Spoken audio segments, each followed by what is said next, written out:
నుంచి 6 ఇంచెస్ డౌన్కి ఒక మార్కింగ్ చేసుకుని ఈ మార్కింగ్ దగ్గర చెస్ట్ లూజ్ మార్కింగ్ చేయాలి. ఈ చెస్ట్ లూజ్ ఎంత మార్కింగ్ చేయాలి అంటే మనకు నడుము లూజ్లో 4వ వంతు ఎంత వస్తుందో దానికి 1 ఇంచ్ కలపాలి. అంటే 7:30కి 1 ఇంచ్ కలపాలి.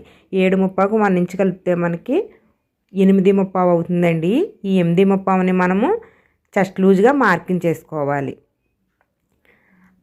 అలాగే చెస్ట్ లూజ్ మార్కింగ్ చేసిన తర్వాత కుచ్చుల కోసం కూడా ఎక్స్ట్రాగా మార్కింగ్ చేసుకోవాలండి.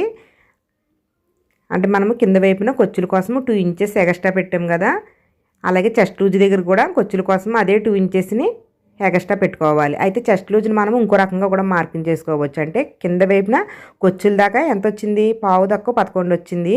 అదే 11:11ని ఈ 6 ఇంచెస్ డౌన్ దగ్గర మార్కింగ్ చేసేసుకుంటే సరిపోతుంది. ఇలాగైతే ఈజీగా అయిపోతుంది. ఇలాగా 2 విధాలుగా మనం చెస్ట్ లూజ్ మార్కింగ్ చేసుకోవచ్చు. కాకపోతే మనకి చెస్ట్ లూజ్ని ఇలా సపరేట్గా మార్కింగ్ చేసుకుంటే అంటే కింద నడుము లూజ్ దగ్గర పెయిన్ చెస్ట్ లూజ్ దగ్గర ఈ విధంగా లైన్ కొట్టుకోవచ్చు అనమాట. ఈ లైన్ మనకి ఎందుకు ఉపయోగపడుతుంది, సైడ్ జాయింట్లు చేసేటప్పుడు కుట్టు వేయడానికి ఉపయోగపడుతుంది. ఈ ఎక్స్ట్రా మార్కింగ్ ఇప్పుడు నేను చేసే మార్కింగ్ ఇది కుచ్చుల కోసం ఎక్స్ట్రా మార్కింగ్ అన్నమాట.